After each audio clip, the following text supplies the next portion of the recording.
Hi, welcome to Chat Communications Happenings and Trends. So today we are going to talk about some recent developments concerning the Trump administration as in relation, I guess, in regards to policy and I guess various other instances, as well as a social media story that we have. So some of you may be surprised to realize that Donald Trump and a lot of the people within his administration tend to be a little bit racist. I will just call it out there. There's a lot of dog whistles that they utilize in their language to excite their white supremacist base.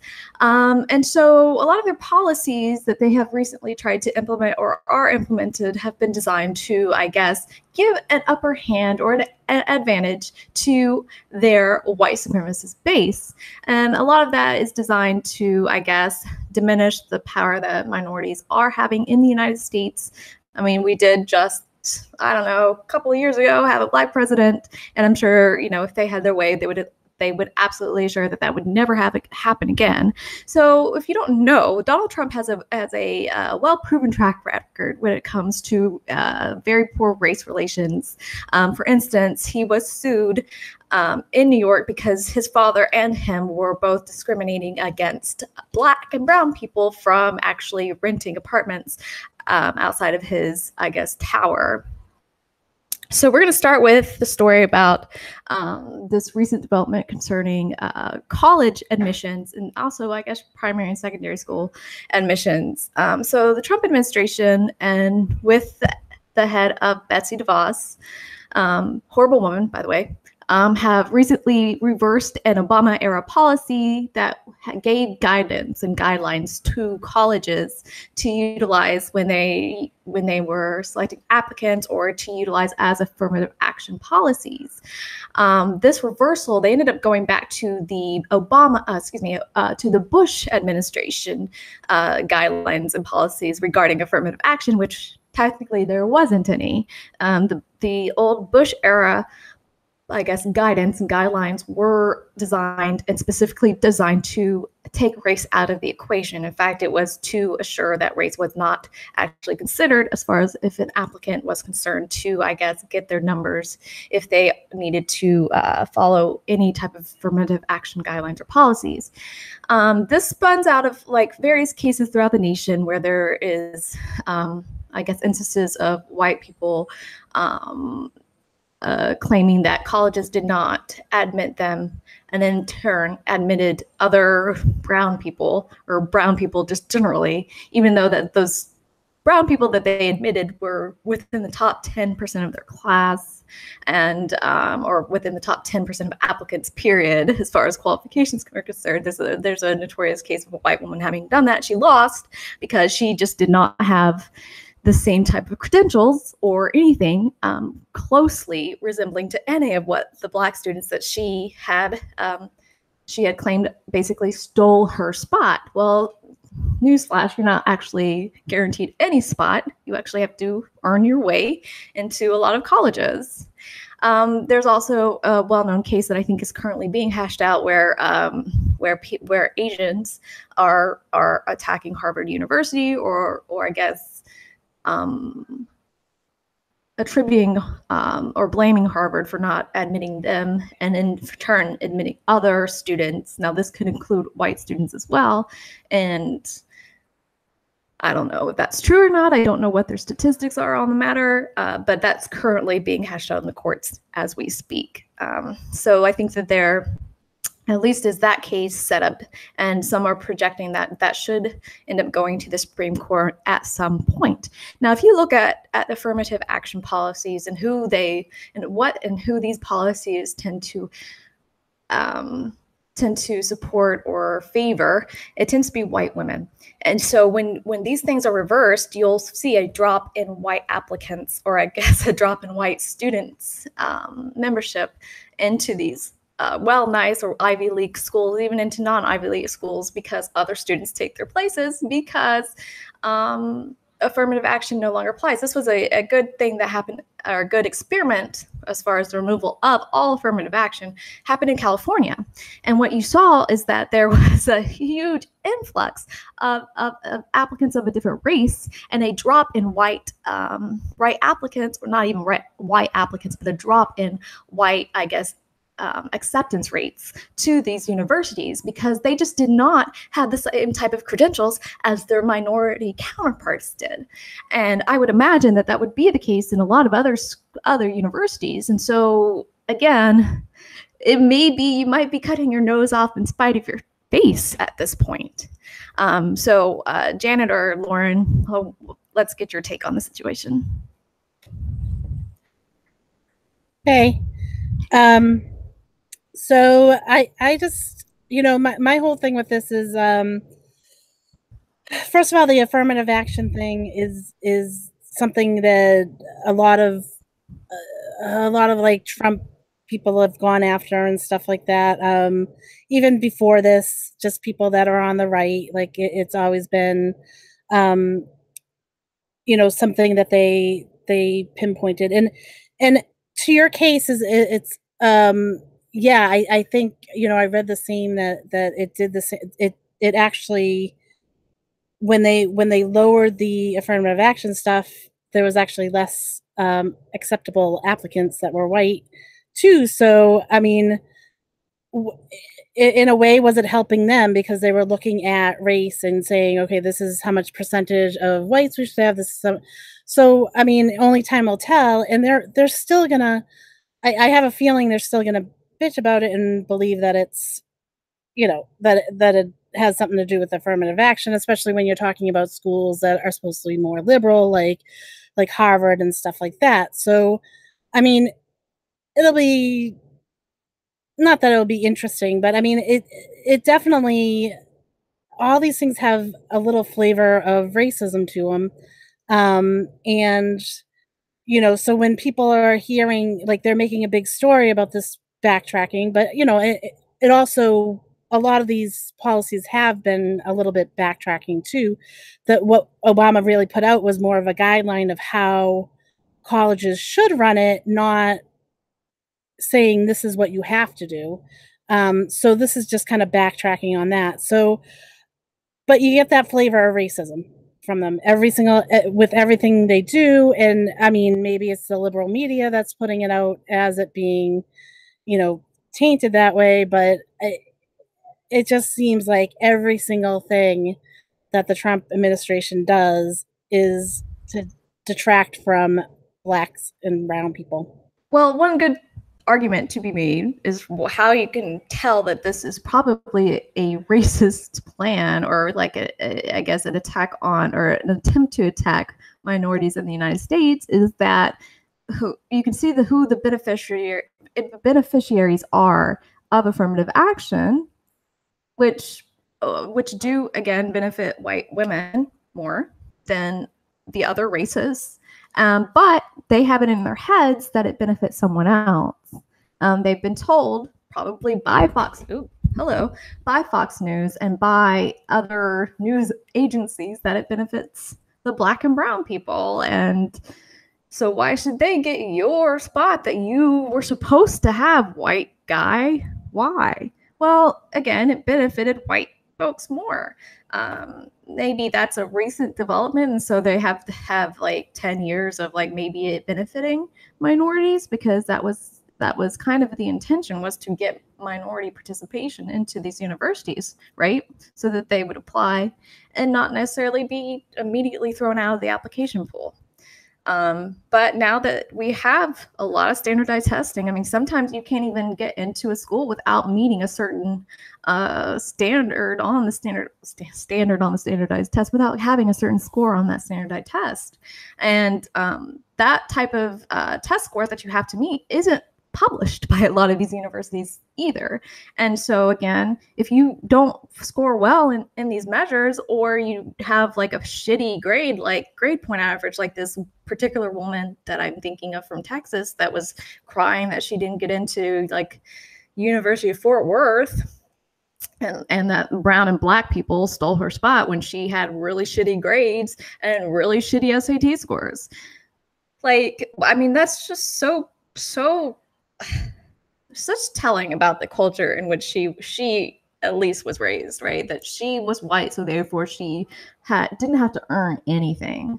And I think white people are so used to maybe not having, at least white people on the right side, right? Maybe they're so used to not having to earn anything that they're just like, yeah, I should just be given shit. I don't have to work for shit. It's just I don't know. I don't know what their thought process is, but they're like, they're insufferable, these people, and this administration is giving lip service to them, and not just lip service, but also going through policy measures and implementing policies or guidelines, like you said, Janet. I wanted to add one other thing too, is from, I mean, granted, I was in school in the 80s and I heard this back in the 80s, probably in the 90s. I don't hear it as much now, but I'm so far removed from being in high school and going to college that it may be the case. But the standardized, the SATs and everything, they were just like the IQ tests. They're written by white people, and they don't take in consideration of, what, it was always like, the people in the lower income and stuff like that were not getting the proper training to pass these tests in any great way, because the questions were geared towards white people. That's what, back then, that's why they talked about affirmative action, getting minorities into schools that, in that case, like back then, they didn't, they would look past the SATs. But this is going back, I'm telling you, it's going back to the 80s and early 90s. This is not what's happening now, and I don't see that happening now. I see a lot more,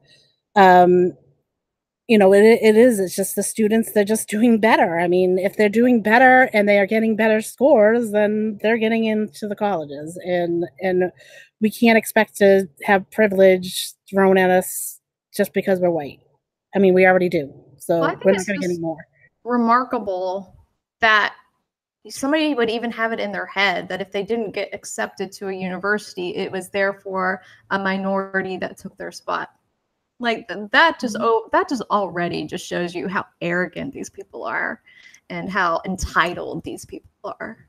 I mean, does that not just scream entitlement? It's insane. Well, I know someone that actually said this to me about, he was trying to get into being a fireman, and he swears that it was the minorities and the women that took his spot.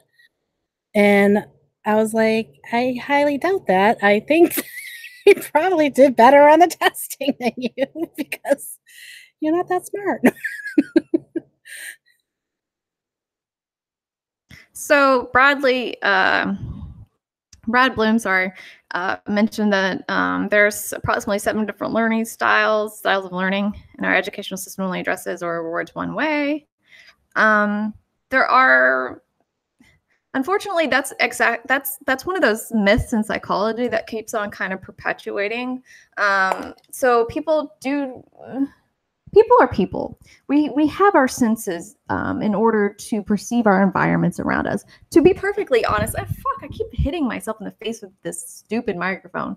But anyways, so people keep so we have our senses for a reason. It's to perceive our environment. Now, this type of learning where we sit still and we do anything through rote memorization or associative learning type of things, which is frankly better than rote memorization, we were not designed to do. Our brains weren't designed to sit here and read. Even like reading is a relatively new phenomenon within our human evolutionary history. So the best way to engage people in the learning process is use a multimodal approach. So we have our modalities, and those typically our senses: reading, seeing, smell, taste, hearing, etc. The best way you can do is to use a multimodal approach and to engage all of the census as possible, and also do more associative as opposed to rote memorization. And so I wish that this was a thing that just would die in culture, about like our many different learning abilities, or our many different like modalities that we specialize in to learn. Because the truth of the matter is, the more senses that we engage within the learning process, the better we retain information. Yeah, so that's that. But on the intelligence issue, and as Janet was saying, it's true, these tests were constructed with a very white-centric design. And a lot of people argue that you can buy your score. And what they mean by that is, if you pay people for tutoring, if you pay for those books and the material, you can elevate your score to a certain extent. So that score is not reflective of your current intelligence whatsoever, but it's more reflective of how much money you were willing to pay to buy your score. And it costs thousands of dollars for test prep, thousands. And so typically people that pay that type of amount tend to do better on those exams. And I really wish colleges would not utilize those scores to begin with. I think it's better to look at other measurements, like, I don't know, their GPA. That may be a good measurement. And also how well they do their essays. I think every college, right? And you can correct me this, I haven't been in the college application process in a long time either. But I remember having to write a college essay to get into the schools that I wanted. And I think that's still a standard. And I could be wrong, but I think that's still a standard.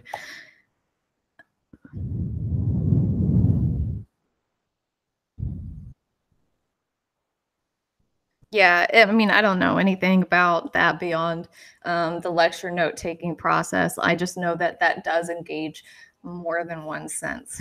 I know that it's also getting tactile sense, your visual stimulation and auditory stimulation. I'm sure that there's better ways, again, because I think that that would be more within the rote memorization process than anything. Unless you're absolutely enthralled with the subject matter, you're just going to use it, what you have right in front of you for your test, and then discard it immediately after. Well, even so, like in my school, as I've said, I grew up in a very affluent town outside Boston, and we actually are, our taxes paid for us to even get these classes, and that doesn't happen in inner cities or towns that don't have the money. And so, yeah, I had a boost up in me taking the test. So, it's out there. Like, they can't. I even had a boost up because my public school at the time was considered the best public school in Massachusetts. So, of course, I was getting not a better education. I was just getting the education that they wanted us to have. So yeah, a lot of people in my school did better on those tests, I'm sure, and because they have money. And, not that everyone in my town has money, but, there's a good deal portion of people that live in this town that have money, and that's why we had these benefits. I'm wondering if there's like a nonprofit organization that specifically targets or tries to help minorities with taking these type of tests. I don't know. All right. Do you want to move on to something else? Let's move on. So the census. So we're going to move on to another story just to let everybody know. So recently, the Trump administration has tried to, or has stated that they would be adding a question back to the census survey for the 2020 census, and that has to deal with immigration. And if somebody that currently is currently residing in somebody's household that is an undocumented immigrant. And as far as I understand, Janie, you were telling me earlier that this question was removed from the census since somewhere in the 1950s. So it has not been a part of the census or collection of said data since the mid 20th century. And I guess the idea is that if you add that question, people would not be willing to respond, and therefore they would have things taken away from their community or not added to their community to help address the actual population that is living there. So it is, again, designed to attack immigrants. Big surprise. Again, another instance of these racially motivated policies, because immigrants, I guess, are evil, even though I thought we were a nation of immigrants. That's surprising, but again, it's specifically for apparently just a nation of white immigrants, because everybody else just fuck you. So I think that this is very telling, again, of who this administration is serving, the type of policies that they are only interested in, and also that this is just horrible, because we should have, even if these people are undocumented, they're obviously living in a household, and we need to make sure that that area of the country or that area or that neighborhood has the appropriate resources to accommodate the population that's living there. Otherwise, well, then resources become scarce and people start going crazy, which I think is like,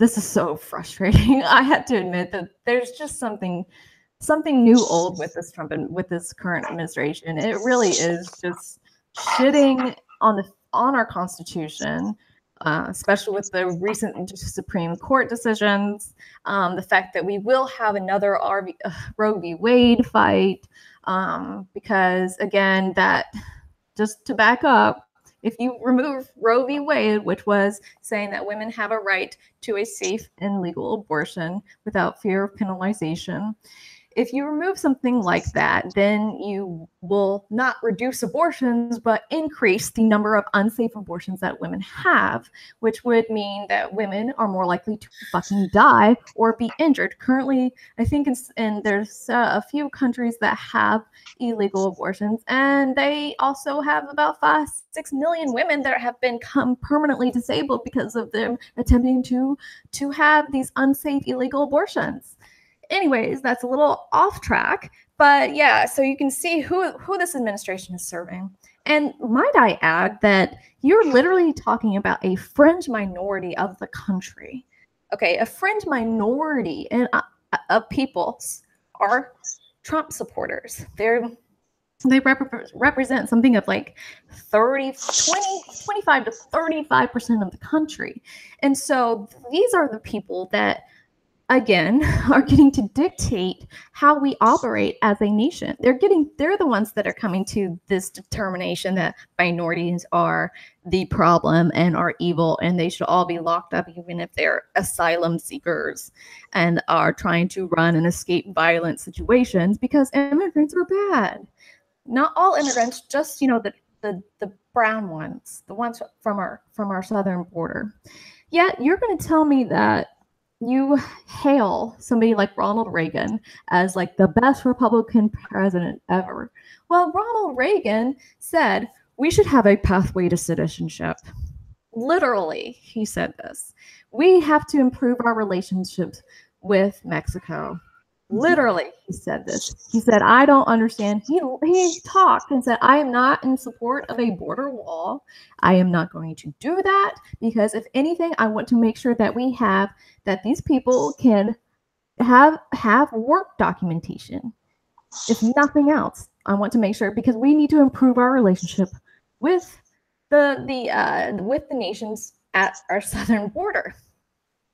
So you can see how far right, how fringe right this nation is currently, and how this nation is being controlled by that fringe. Not everybody in the nation is a white supremacist.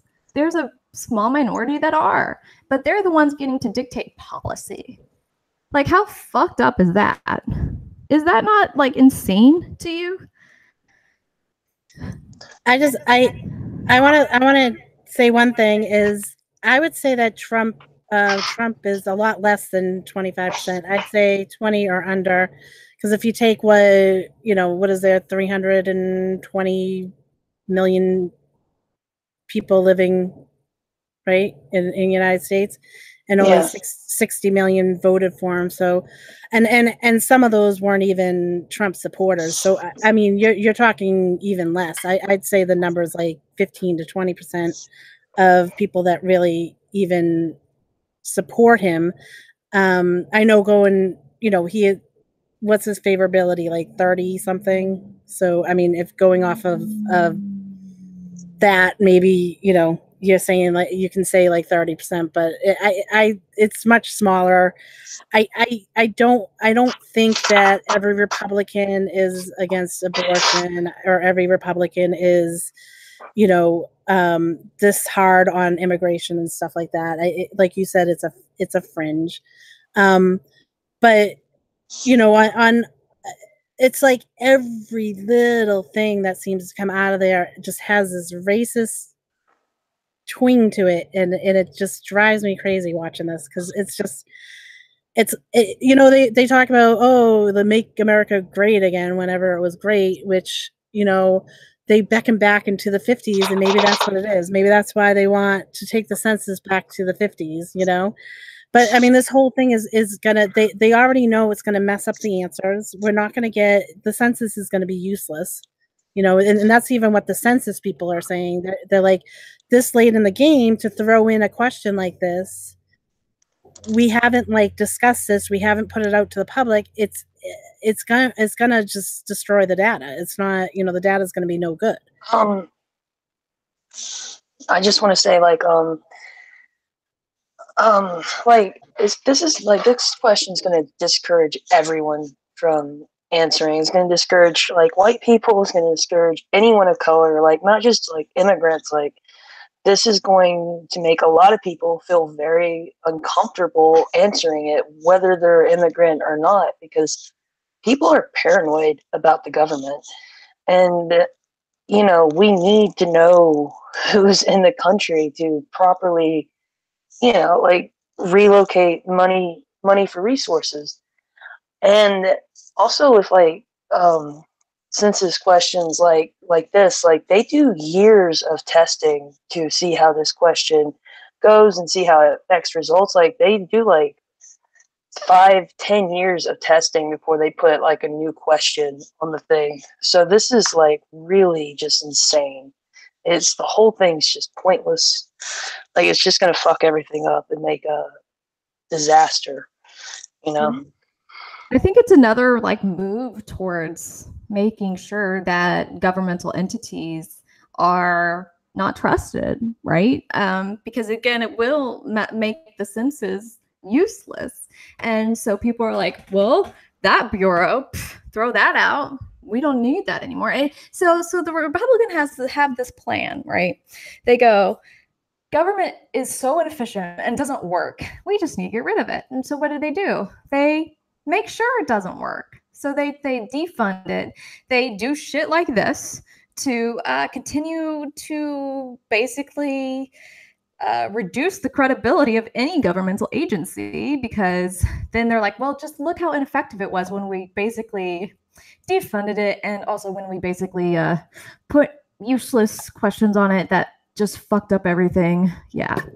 So it doesn't make any sense. Well, it makes sense if that's your goal, is to basically to get bad data, which is a goal of theirs. They don't care about data anyways. They don't use it. I mean, we just talked about affirmative action earlier, and if they had actually looked at the data, they would say actually, hold on, affirmative action benefits white people. I mean, they wouldn't be so gung-ho to try to get rid of it, or put the Census Bureau in kind of a bind, or any of these things, if they actually valued the information that they'd get, which they don't.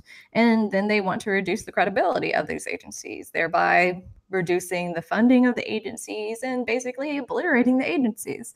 So what do we have left when they've obliterated all of the agencies? Serious question. Nothing. I mean, what do we have left? Like just an office of the presidency and the military, which honestly, that's kind of not really where I would want to. I don't want to live in a country that is basically run by the president and the military. That's authoritative. Yeah, that's what they want. Should be terrified of that, by the way, because that's that's not a democratic state, by the way. All right, I got the calls are all set up if anyone wants to call in, but I put the number up. It's 508-534-8585.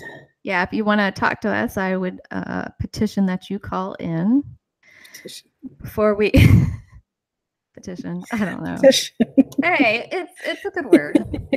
People should use that more. Yes, I'm going to start using it a lot more. Thank you. So today, I'm gonna. What a weird transition right now. Today we were, I guess, saying, "Hey, come watch us," and Lauren and I, the only person that initially responded, and Janet, you responded to, had both Lauren and I blocked. And Yeah. we're just like, well, what did you do, Lauren? She's such a bad influence. So speaking of social media, are we ready to move on to this last story? Yes, go ahead. So speaking of social media, today we found out, or maybe not today, but that's when I found out that both Twitter, the person that I guess runs Twitter, everybody knows him as Jack, and in addition with Facebook, have been making the congressional Republican circuit and the Trump administration circuit basically groveling to the administration and these right-wingers for their supposed liberal bias on their platform, which honestly is kind of a non-existence. In fact, because of all of the, I don't know, white supremacists that are on these platforms that tend to get amplified in their voices and messages that are also tends to get verified a lot more easily and a lot more quickly than, I don't know, anybody else. I would argue that liberal bias isn't there. And by the way, white supremacists, just in case you didn't know, they're not liberal. They're not even conservative. They're like right-wing nut jobs, like out there. They're just so far gone. Anyways, so they have been meeting with various congressional, various administration officials, and basically apologizing to them for something that they didn't do. There was this whole hoopla on Facebook about these two Black women that were like, "Woohoo, Trump!" And they basically claimed that Facebook censored them and prevented them from getting their message across. And then you actually look at the case and they lied. It's not true. And then, you have people in Congress picking up their efforts saying, like, how dare you do this to Trump people?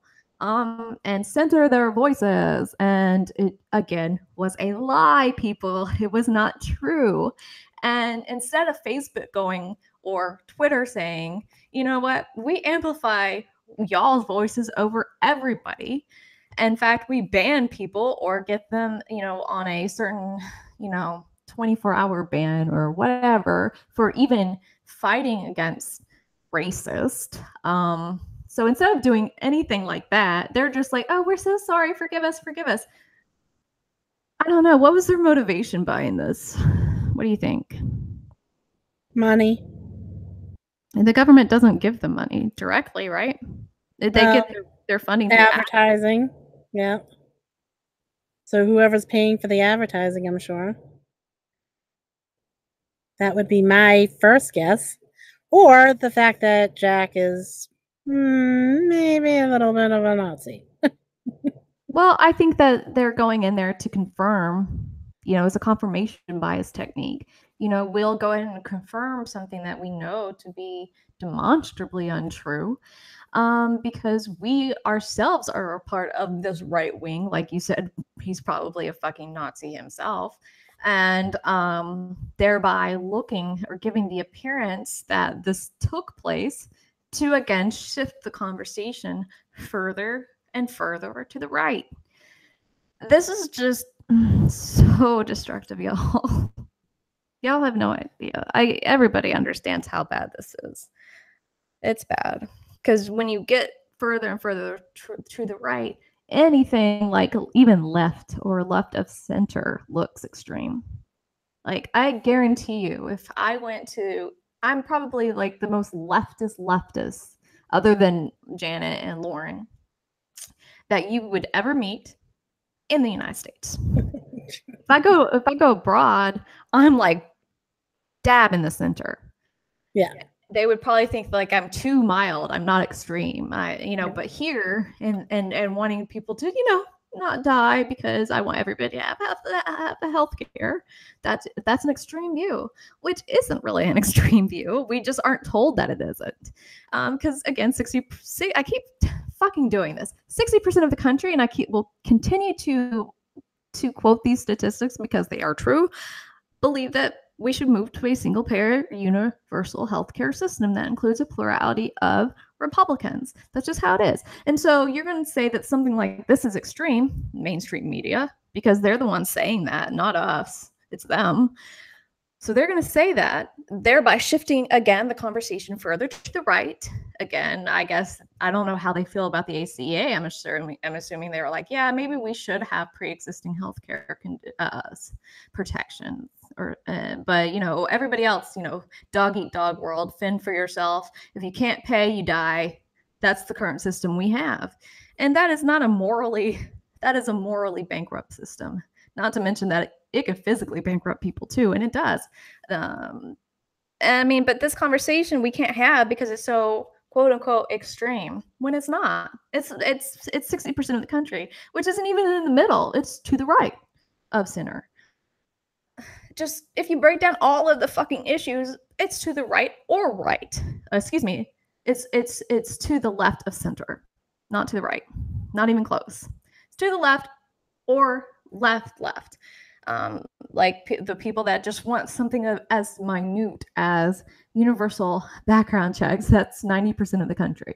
Now, surely that would include some NRA members, right? How many are there? We have got to stop giving these asses a platform. Unfortunately, you have our social media companies doing just that. And I really don't have a good way to combat it, to be perfectly honest. I don't. I wish that there was something else that was that was a viable alternative, or at least an addition to, because again, these guys rule this space of ours, these social media spaces we have, they run them. And so they get to determine what is said on these platforms, not us.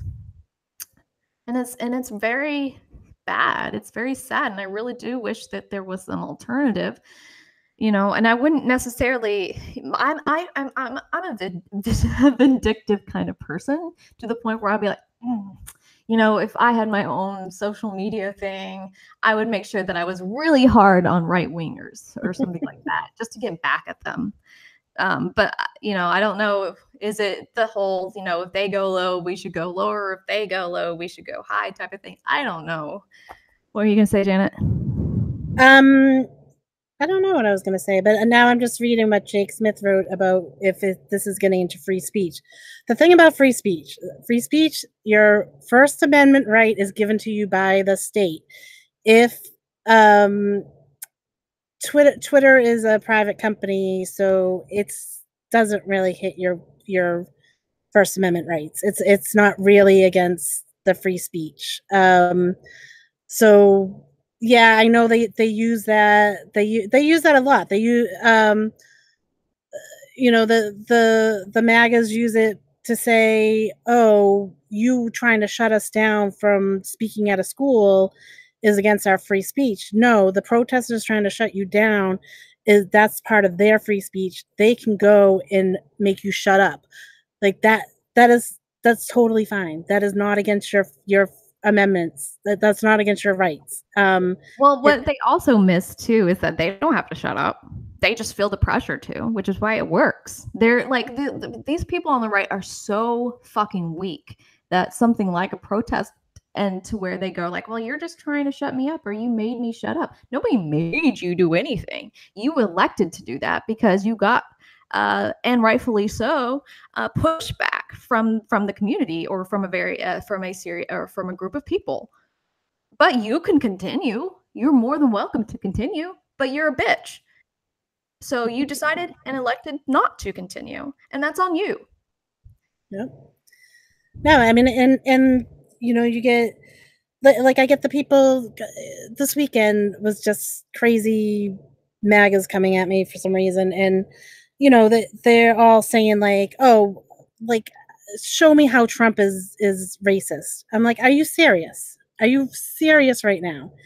And then like it gets into the conversation, and of course they say something racist right off, you know, but I don't want to sit there and just be like, oh, you're a Nazi. I don't do that. I say, look, you know, what you're saying looks this way.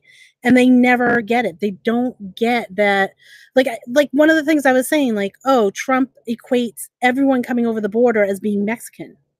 Right there, that the Mexicans, that is racist because you're calling them all one, you know, one nationality, and they're not. You can't say that. And just the way he says things, even, you know, he said in speeches like saying, I'm friends with the blacks.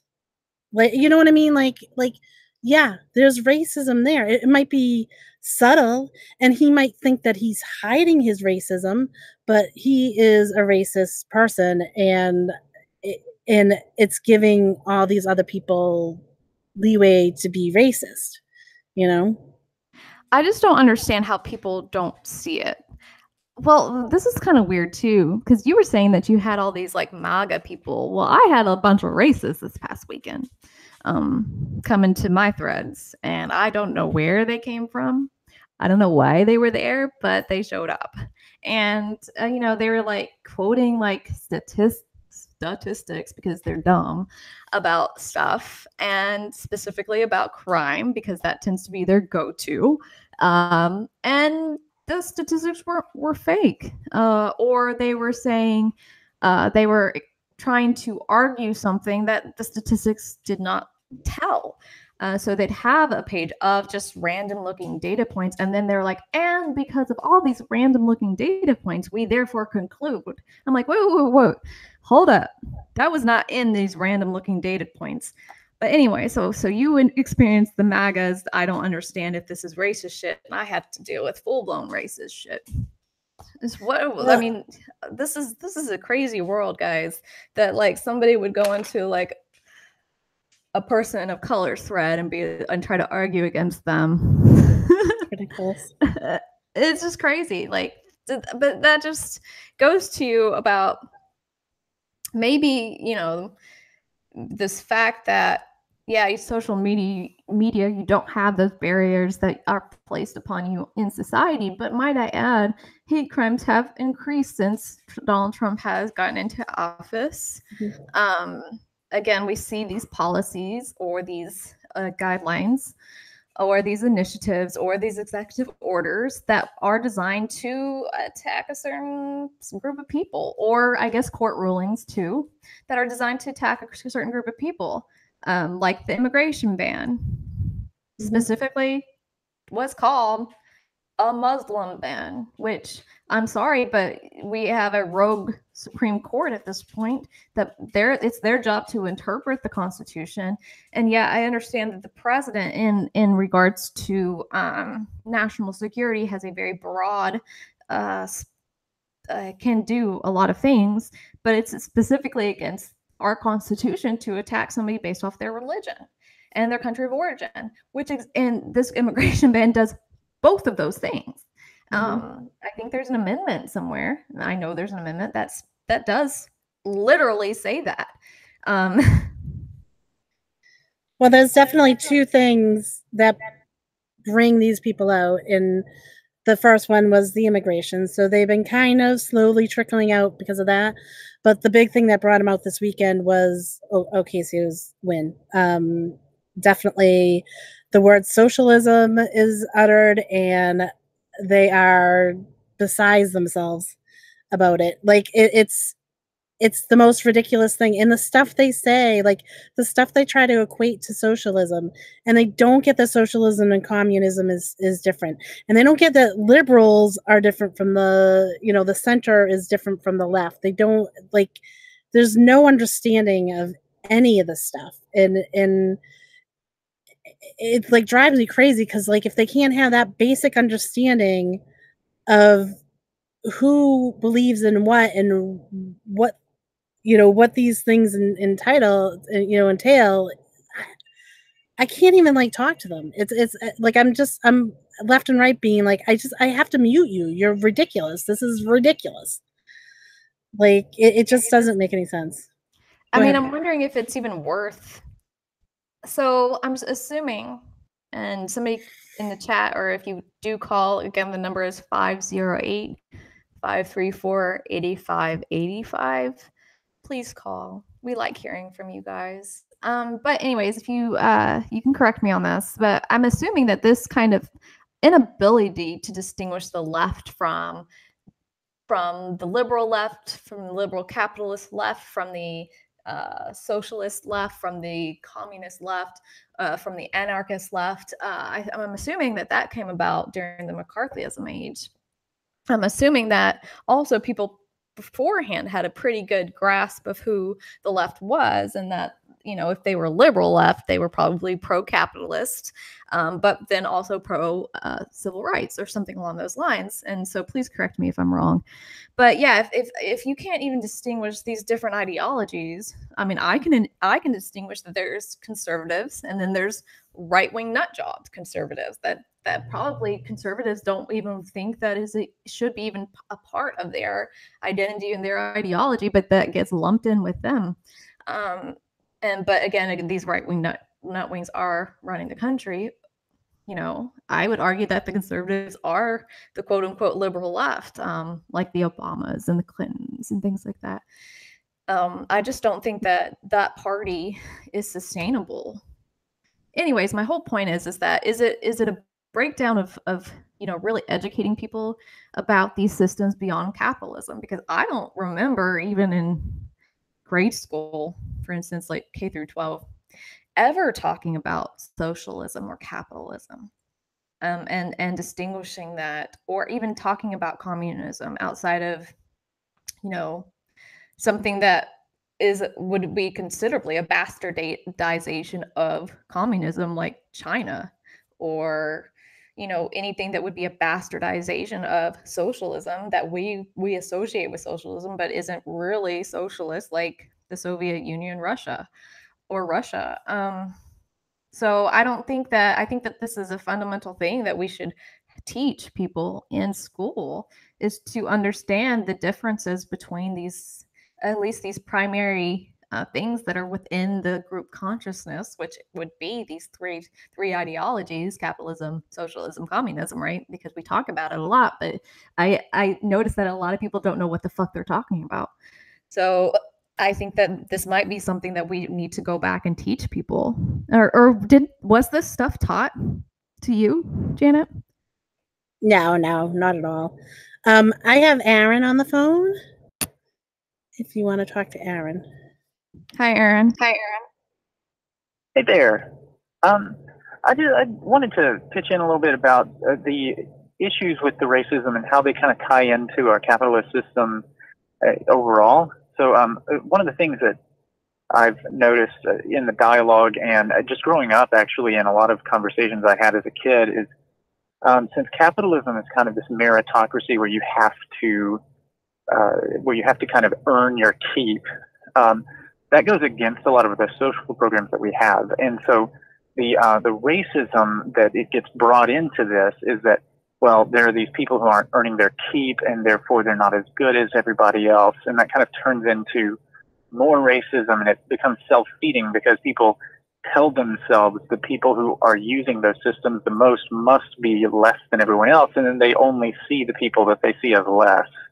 And the capitalist system kind of reinforces that because people aren't earning their keep in those people's eyes. And so when Trump comes in and he does that kind of thing, and he talks about race, and he does it in a way that makes people dog whistle, it reinforces all of the things that they thought they were, that they had already thought as in their rural areas or whatever it is in their heads. Yeah, absolutely. Well, if you go back to somebody like Malcolm X, who basically said you can't have capitalism and not have racism, especially in a society that was built off the backs of racism and racist ideology, and then assuring that a certain group of people remained an underclass so that they can maintain this worker force. And that was always, at least since the founding of the nation, Black and brown people. And so it's definitely intertwined within the system of capitalism. Unfortunately, it affects all races for sure, but it does greatly affect Black and brown people in this country. Excuse me. God, I was going to make another point. Now I don't remember. Are you still there, Aaron? Yeah, I am. Okay. I totally agree. Growing up in a rural area where there was a lot more access to kind of keeping that racist ideology around and stuff, I often heard comments that just basically said, if they would work harder, they wouldn't have to deal with this stuff. And that really speaks to the way that both of those perspectives reinforce each other on this idea that you have to work harder to be successful, and mixed in with the idea that it's a specific group of people who aren't working hard enough. And those two always reinforce one another, and it becomes a cycle. And beating that cycle would include pushing progressive policies and things that help lift people out of those places. And I know that's pretending like racism itself is a function of a lot of those issues, but in some ways, racism gets reinforced by the socioeconomic issues. Well, I think that that's an interesting perspective, is to push progressive policies, because if you have something like Medicare for all or single payer that everybody is on, and so now you don't really have an argument that goes, well, you're just taking advantage of the government and you're just doing a handout because everybody's on it. You know what I'm saying? And so that could help try to disintegrate that narrative of, well, the like kind of the welfare race relationship type of narrative, when technically everybody's on some sort of quote unquote welfare system, because it would be a healthcare system for everybody, for all. And I think that would be one way to help disentangle that myth between race and taking advantage of the government or not working hard enough, because nobody's going to point to themselves and go, I'm the one not working hard enough. Nobody does that. I'm assuming maybe there's a few people that do that, but generally speaking, I would argue that a lot of people, the majority of people, don't go, well, I'm the lazy asshole not working hard enough. Ha ha ha. Nobody does that, because everybody's working hard. Everybody I know is working hard. I don't know anybody taking advantage of the system. Of course, everybody happens to know everyone is taking advantage of the system. And it's always the Black and brown people that they don't know personally. They just know it's happening. But again, if you do push for progressive policies and have everybody using some sort of government assistance, then nobody's going to call them lazy for doing it themselves. I mean, they'll call people lazy, but I think that will help disentangle that narrative or that argument. But of course, you've got liberals that don't think that. They're just like, well, racism will continue to exist. Yeah. But a good way to, like, if you like government and you like government policies and things like that, a good way to do that would be to make sure that you obliterate that narrative about race and the taking advantage of governmental assistance programs. And a good way to do that would be to make sure everybody's using a governmental assistance program. So fucking stupid. Both parties are dumb. Both parties are dumb. One party is more strategically dumb, and that would be the Conservative Party. They're more strategic in their narrative. They definitely can use people's hostility and anger, against another party or against, their own interests. Oh God, this country, y'all, this country. Anybody else have anything to add with that one?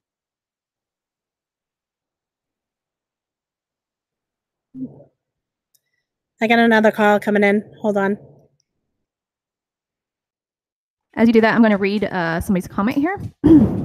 Plantastic Life says that the MSM mainstream media will constantly have guests on stating that proposed safety net programs are unaffordable. Do these folks deliberately mislead, or is it that they truly don't understand modern monetary theory?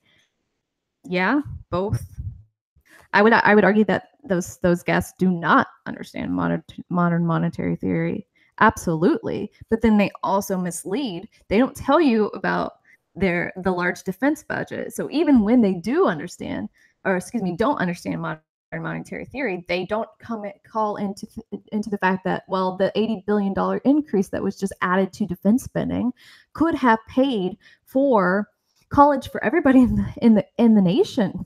They don't mention that. And that if we dropped our defense budget by half, by 50%, we would still be one of the highest spenders in the world regarding defense spending. I think we'd still be the next 5 countries combined on defense spending, with a 50% decrease in our defense spending. If we wanted to say we could put that towards other expenditures like a healthcare for all system, or universal college for everybody, so that we could help educate our citizenry. Because when we have a smart citizenry, we have a competitive citizenry, especially if we want to maintain a capitalist system. And we need competition because capitalism, and we want our workforce to be competitive throughout the world, right? We want to make sure that they have opportunity of jobs in a capitalist society to be able to be employed in Europe or Canada or Mexico or wherever they want to be, because we invested in our population. Anyways, who's the caller? Sorry, the caller on is Mark, and yeah, I'm here. There you go. Okay, so I just want to tell the personal story of what I'm going through now, as far as with college. I'm trying to get into college, but I can't get into college. Kingsborough didn't accept me because I didn't have the right high school diploma. Even though I do have a high school diploma, it's not the right one that they want. So it's because the school I graduated from, they have a problem with their accreditation, and my mom didn't know about that.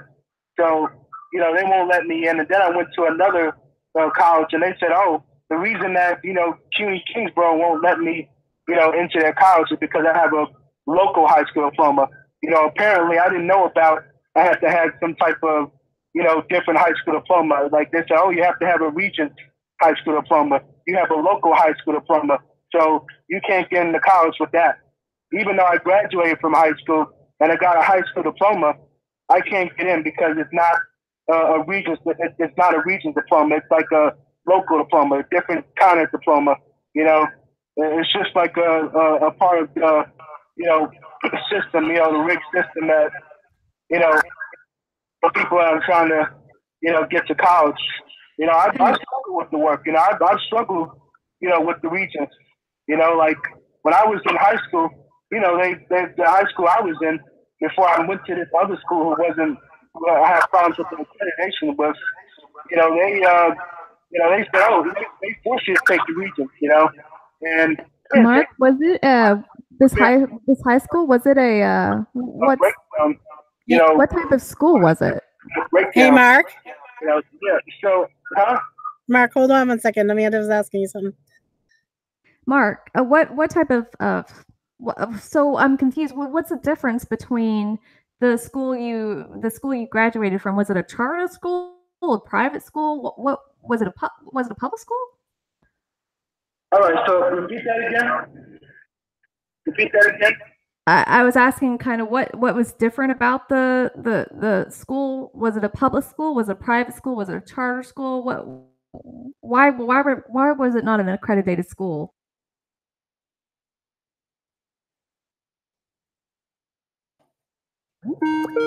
Oh, I'm sorry, I lost him. Hold on. Mark? Yeah, I'm sorry. That's yeah, okay. so, all right, so the high school that I graduated from, it's a Christian school. It's a Christian high school.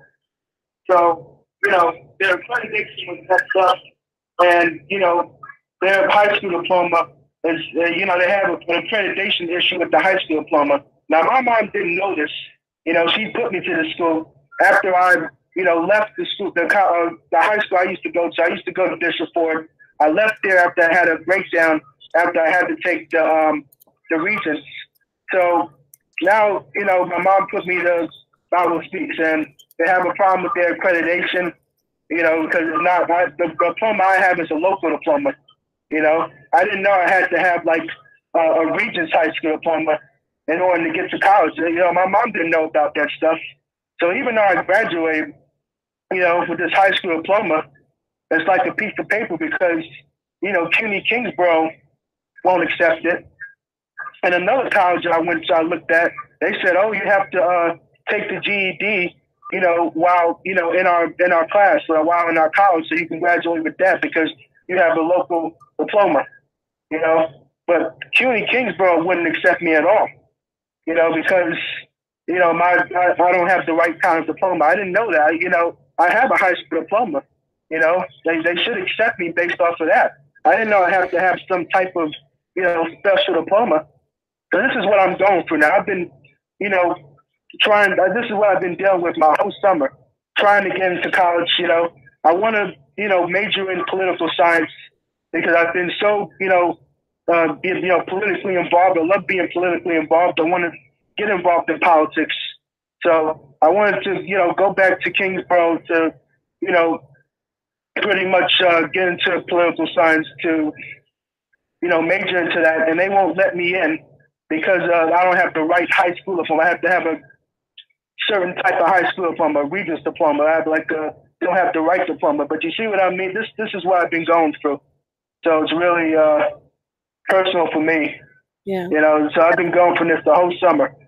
And, they won't let me into college. And, the college work is hard for me. I won't, it's hard for me. I went to another college after, because I tried to get in Kingsborough before, a long time ago. They rejected me. So I went to this other, Christian college called Nyack College. And, I didn't do well. I failed. The work was hard. I failed. And they kicked me out because, I failed so bad. So, so it's like it could be like really difficult for me, but so I try again, and this has happened, the same thing, and I know you have to take like entrance test to get in and stuff like that. My mom was worried about that, but they're not even letting me get in, because of this accreditation issue, because I don't have the right high school diploma. So I wanted to tell you this just in case you didn't know, that you have to have a certain type of diploma to get into college. Yeah. Diploma. I'm just letting you know. This is what I've been dealing with the whole exact summer. So I'm letting you know, that this is what's going on. You have to have a, certain type of diploma, like the Regents diploma. Instead of having local diplomas, I don't have the right diploma. And this is what I've been going through. Yeah, I've heard of instances of this happening a lot to other people because some high schools, pre-college education are not accredited schools. And this is a problem that you see in colleges too, that they're not accredited universities. And so it makes your degree seemingly meaningless after you spent a lot of money. Now, I don't know if your high school was it sounds like a Christian, but was it a private school? It's a Christian high school, it's a church in there, and we there was a high school and a church, so it was a Christian high school. That's what it was, a religious school. It was a Christian high school. So that's what it was. So it's considered. That's what it was. So it was considered more like a know homeschooling degree, right? The only people that would accept my high school diploma was Nyack, the school I told you about. Nyack, that's a Christian college. I failed into that and other Christian colleges. That's the only another Christian college. Nyack and another Christian college. So it seems like those are the only colleges that will accept my high school diploma. Yeah. But colleges like CUNY, and Kingsborough, any like CUNY college, they won't accept it. Yeah, this is like a system that's very predatory against on people, because they don't know that these things marked like about it being accredited or not accredited. It's very predatory in nature. That's why the Obama administration had put in guidelines to penalize these colleges that ended up using federal student loans to basically give nothing more than a fucking sheet of paper because they weren't accredited universities. That has since been reversed, by the way, by the Trump administration. So another thing to be pissed off about is that we don't, because of the fact that funding of our public schools have taken such a huge hit, people are looking for alternatives, and unfortunately, people are building alternatives that aren't accredited and aren't worth their weight in gold. Essentially, they're pretty much worthless, and it ends up causing a lot of problems for people. Yeah, Mark, I'm sorry about this. That sounds really bad. I don't know, other than going ahead and trying to get a GED, I would not have a solution for you to better, or I guess you don't have to go to college or take courses to get a GED. You can get a book. It's a lot cheaper. And then you pay to take the test for the GED. And then you have, I guess, something that more colleges would accept, because that would be a state issued document at that point.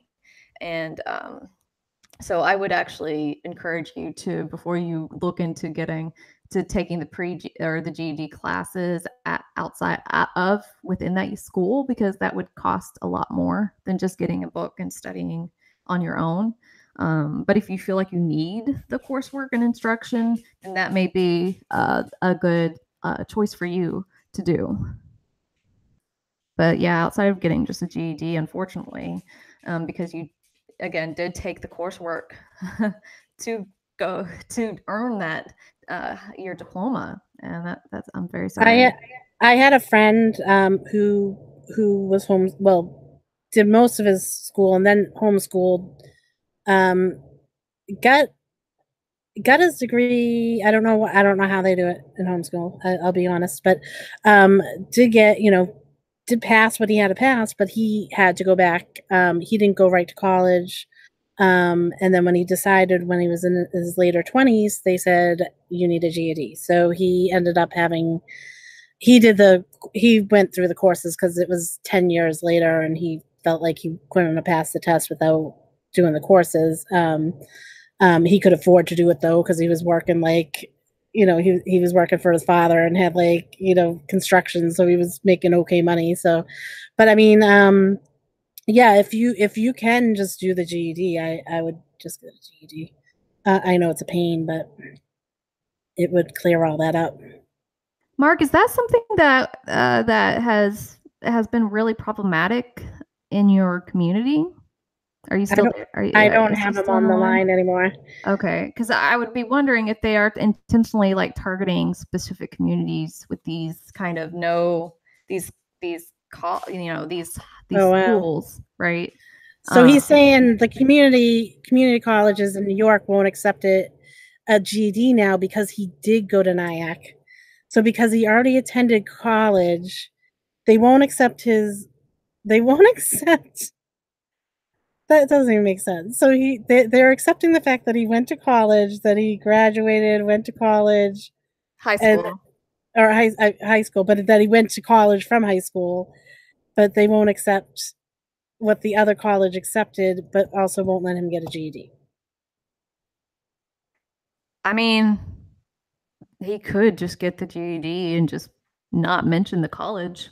I mean, they don't. What are they going to do? That's not lying. If you just don't include information, you just don't include it. Is that lying? Maybe I need to reassess what lying is. I'm not a very good person, guys. But a lot of that too, that's confusing too, is, going to school. Like I went to, a state school down in Rhode Island. And then I tried to transfer up to a state school up here, and they wouldn't accept all the courses. Like, and you have to understand that too. Like, college, they're all in business for themselves, so they're gonna try to make it as hard as possible for you to graduate on time. So, I ended up having to retake a few courses, and it's a pain in the ass. It really is. I know that when I even I didn't go to community college. I went to a 4-year college, and I had to also show proof of having a degree or my diploma before like final admittance to the school, because you get like pre-admittance type of thing, and they're like, yay, welcome to the school. As long as you don't fuck up now and don't graduate within the next couple of months, then you're good, you're in.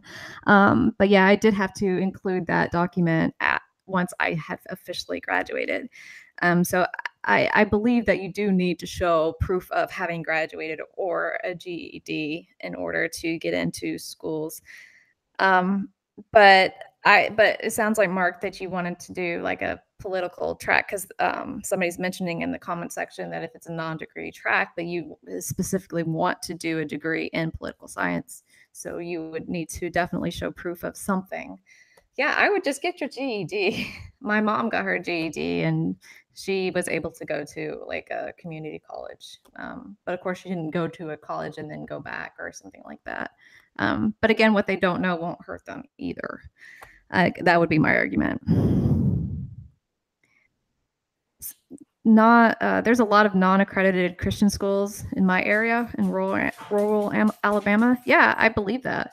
I think that, and if you have a non-accredited Christian school, then you can go to a non-accredited Christian college.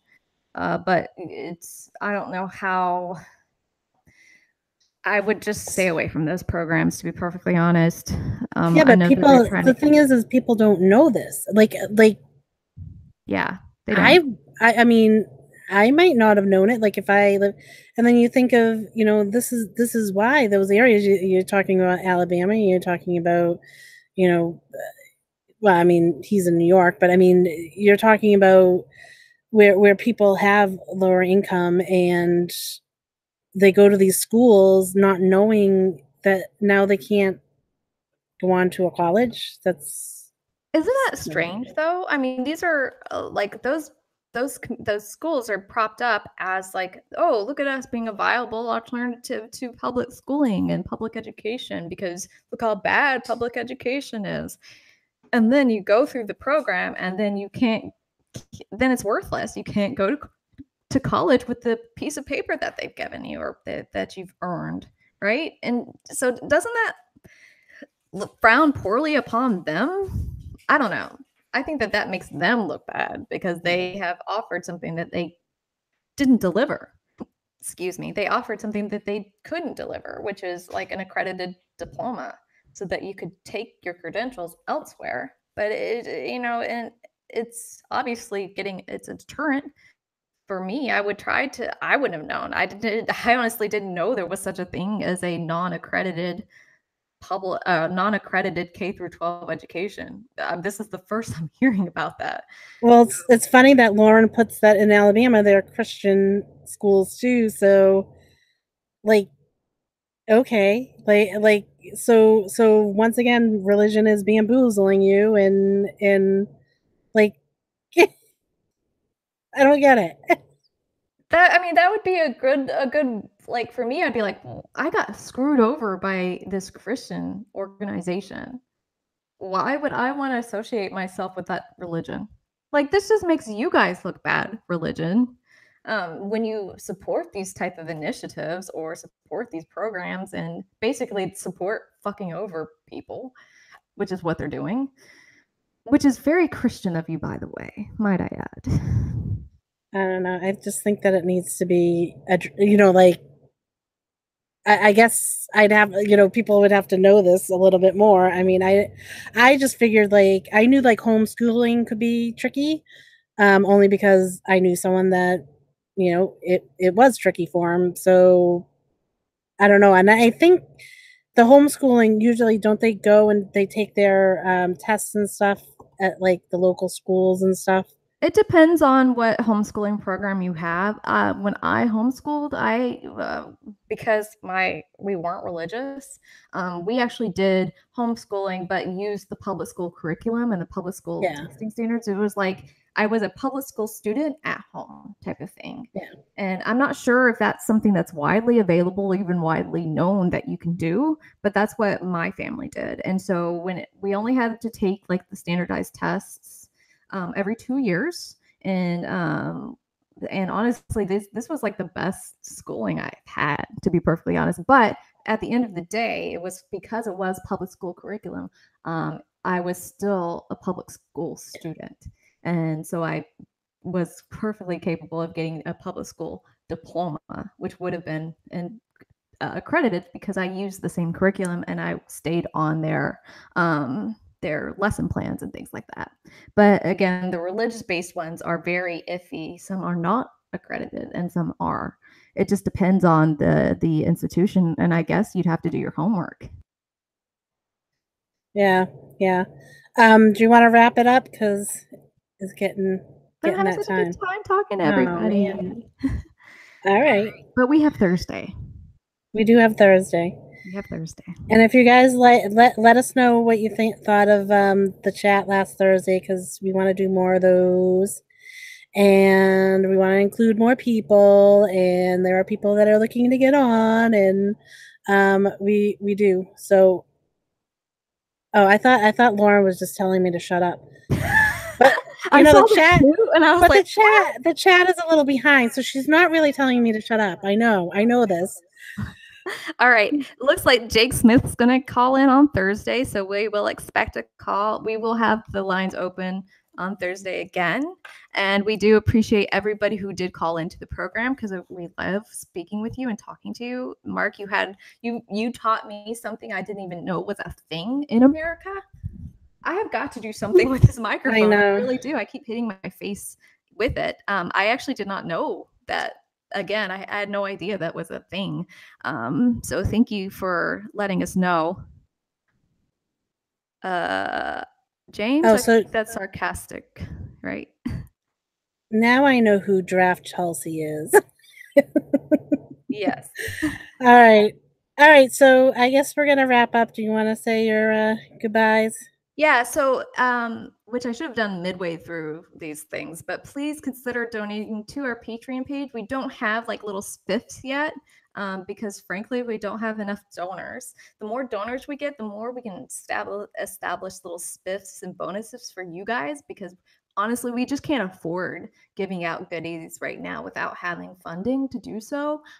But if you were to donate to our Patreon page, you could help contribute to kind of building something here for us and for you guys, and also helping kind of decide what we should do as far as little perks for you in return for having donated to the making of this program. So please consider that. It's linked in our description below. And also, if you currently have not done so, please subscribe to our channel, because that also helps us. If we can get to 1,000 subscribers, we can start monetizing our programs here, because I think everybody's susceptible to advertisements already, but why not allow us to make money off of them? That would be awesome. Let's see, and share the video with your friends. Share widely, please. And tell them to subscribe. Yeah. And if we get to 1,000, we know what else is going to happen too. Right. So bye, guys. Thank you guys. Bye. We'll see you on Thursday.